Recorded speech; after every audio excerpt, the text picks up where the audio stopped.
And do you know why I wave the flag? Stay tuned for County Conversations.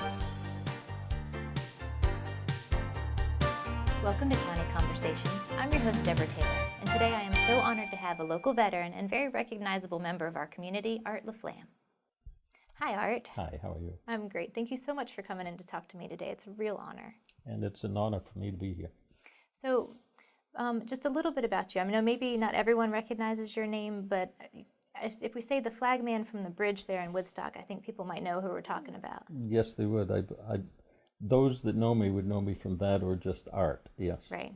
Well, before we get into the whole being the flag man on the bridge, let's learn a little bit about you. How long did you serve in the military? You are a veteran, so how long were you? I was in the Army. I graduated in '65, and that was right after President Kennedy had said, you know, ask what you can do for your country, not what your country can do for you. Right. So I went down and volunteered, even though I was going to be going to NARM. The only thing I didn't know at that time is that I would serve 3 tours in Vietnam. Oh my gosh, you took it to heart for sure, didn't Yes. you? And so 3 tours. I mean, 3 you tours. probably saw and have From lived one through end to so the many other. things. Yeah, definitely. So you're very passionate about just our country and veterans and in general. Very much so, yes. What have you been doing the last years to kind of feed that passion? I mean, you've not always been in our area, right? Right. Where have you been before you came to the Valley? I was born and raised in New Hampshire, and on a little farm up there. There were 7 of us. I was the youngest of 7. Wow. My dad passed away when I was 6, and my mom chose with the 3 youngest boys to still run the farm, Right. and we did. And married a girl just a few miles away. We lived in New Hampshire for a while, and then because of friends in Florida, we traveled through the area here and really loved the area. And about 25 years ago, we relocated here to the area and really love it. Really fell in love with it. That's wonderful that you just kind of fell in love with the Valley and found a nice little home here. Yep. Tell me a little bit more about your military background. I spent 3 tours. The first tour that we were over, I was in a counter-mortar radar unit that traveled around, and they would put us in all the hot spots because that's where it was needed. My second tour was starting the same thing, but I transferred over to the Vietnamese forces. Okay. And the third tour that I was there, I was with MACV, Military Assistance Command Vietnam, and I was totally with the Vietnamese forces. I was the light weapons advisor for them. Oh, wow. So no matter where it seemed like the U.S. Army went, the Vietnamese were in front of them, and so we were getting fire from both sides. Oh, gosh. Now, for each 3 tours, did you have to re-sign back up, or was that? Yeah, it was. So you'd been, and you'd come home, and you still went back out there. The first time that I was going to, for my second tour, I let my family know, of which they were very upset, of course, being single and everything at the time. Uncle Sam wants you there because the experience that you have, and et cetera. Right. But the second time or my third tour, I didn't tell anybody. No. I just told them I was going back to Fort Dix because that is where I was going. But then I was going to be flown back to NARM. Really? So at like 4 o'clock in the morning, I told my, at that time, girlfriend, jumped in my car and headed home. Wow. And so nobody knew about it. And it was kind of interesting because she had been a childhood friend from my brother's wife. And he got married while I was in NARM, so I wasn't able to go to his wedding. Right. And she just started writing, and we happened to get married, and that happened to be on Flag Day, so that's one of the days I'm on the bridge. So all of our anniversaries I spend on the bridge, but believe me, I pay for it. You make up for it, right? Yeah. Well, I just think it's phenomenal that you just love your country so much that you would volunteer to continually go back like that. The sense of duty that you must have. I just felt that I wanted to do the most and the best that what I could do. Yeah. And I still believe I did that. Thank you so much for doing that. You're welcome. Thank you. Well, I think before we get into talking all about being the flag man, I think we're going to take a quick break. Okay. But after the break, we're going to find out why Art's out there waving his flag. You're watching County Conversations.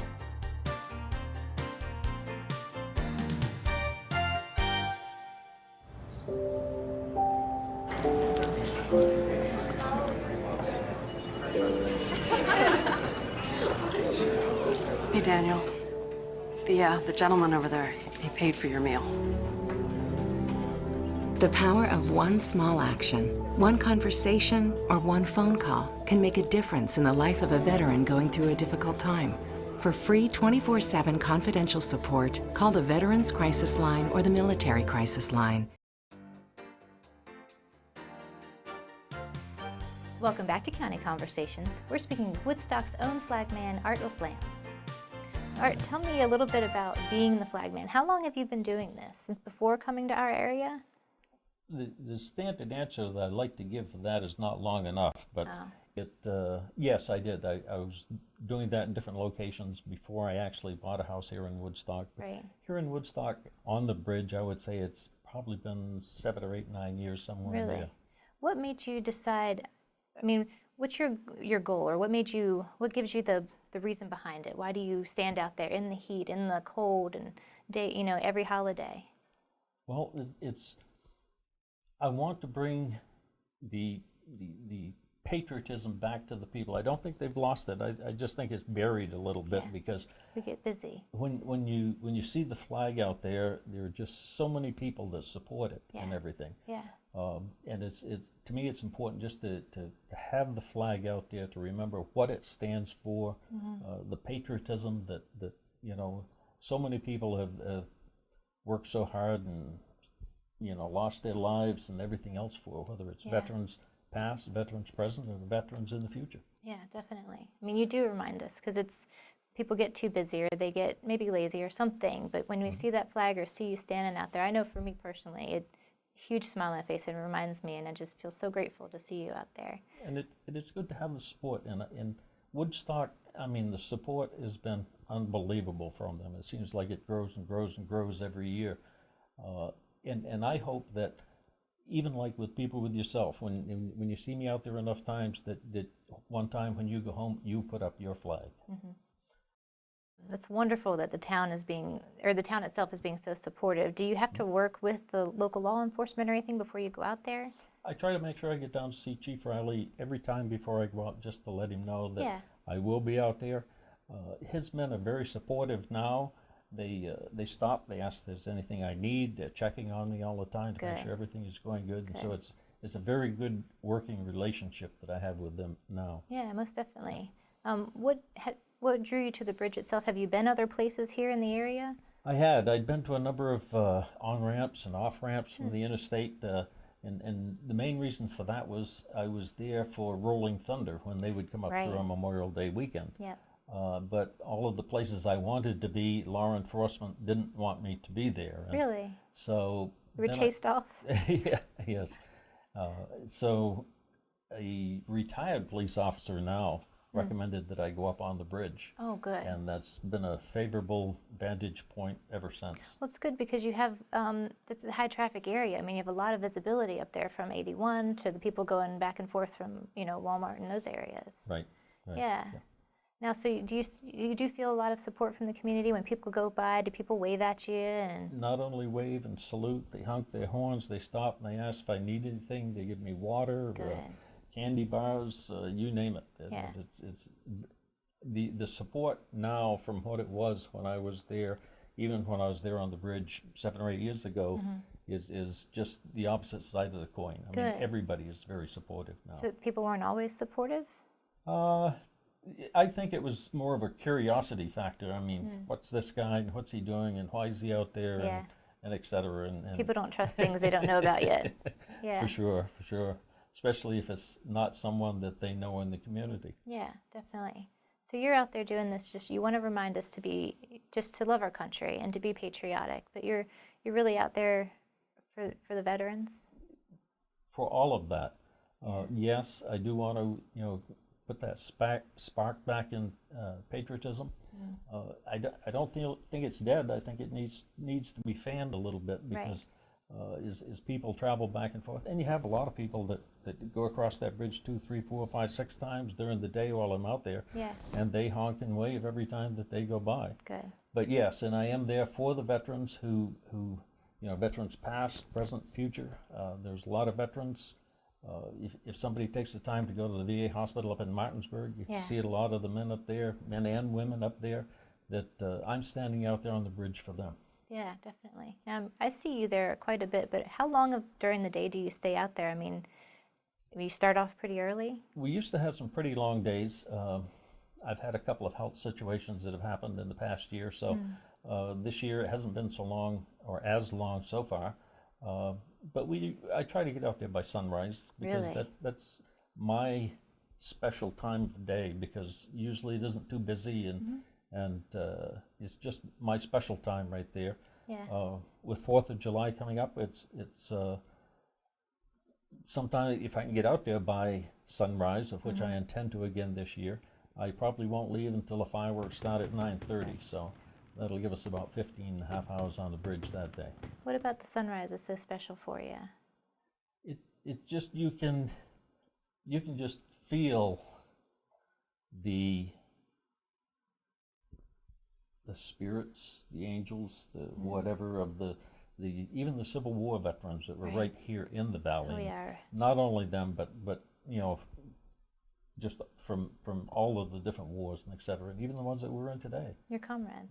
Yes. You yes. feel them there with you. You can feel them there with you. And I'm sure they are. There's no doubt about it. Yeah. Can you give me a couple, maybe some stories? I bet you have so many from just different times you've been standing out there, but just give a little taste to our community about, some lives that you've touched. Well, I don't know about touching them, but and if I can make it through it, and I'll apologize ahead of time. Oh, you're doing just fine. There always seems to be, every time that I'm out there, something very special that happens, and one of those was a car rolled up on the bridge and stopped, of which being on the bridge is never a good thing to stop traffic on the bridge, because people get impatient and they want to go around and et cetera. And they had very tinted windows, and as the window came down, I could see across the top of the hat World War II veteran. Wow. And it happened to be D-Day that I was standing up there. And as the window came down, the only thing I could do was salute. Excuse me. And when the window got down low enough, I could see this gentleman's face, and he already had tears in his eyes. And he couldn't talk, and neither could I. Yeah. The person, I'm not sure, I would presume it was probably his daughter, leaned over and said that he just wanted to thank me for remembering D-Day. Right. So I gave him a salute, and before he left, as the car started to roll away, he did say thank you. Did he? So it's what do you put on that? No, you can't put anything on that. I could be out on that bridge 365 days a year, and it wouldn't compare to that moment. No. I have just one other quick one, and that is a gentleman came out on the bridge, and he had a piece of a water buffalo horn. Really? And his brother, he'd made it into a necklace. His brother had made a necklace. His brother was in Vietnam. He had made a necklace and made some carvings on the necklace, and et cetera, and sent it home to the brother who was handing it to me on the bridge. Yeah. And between the time that the brother sent it and the man standing with me on the bridge received it, his brother got killed in action. And so he wanted to know if I would carry it with me on the bridge. Oh my gosh. So on my fatigue pants that I have, Right. you will notice that on both sides, which is if you're in proper uniform, you don't put anything in those pockets. Right. But on both sides of mine, you'll see them bulging, because I have just numerous items that people have given me Really? to To take carry. out on the bridge. That's so special. It is. That's so It is. amazing. I mean, I'm sure you have hundreds of stories like that. The impact you've had on our community is immeasurable. I hope so. I really do. I can tell you, for me, last time you were on the bridge, my daughter and I were heading to Walmart, and she started saying the Pledge of Allegiance. She's 5 years old, but she saw you with the flag and started saying Pledge of Allegiance. Well, you give her a hug for me, and for me, that's what it's all about. Yeah. You know, as I'm out there with the flag, hopefully children will ask their parents why. Right. And that'll give them the opportunity of explaining to the child why. We have to. We Yes. can't. They have Yes. to know. They have to know. They certainly do.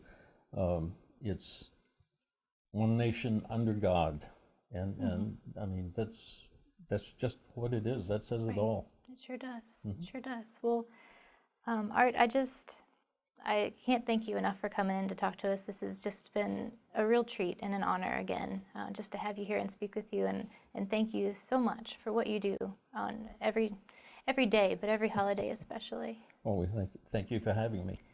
If people need more information about, trying to help out veterans, or if what should those, or just if they want to help their community, do you have any direction for them?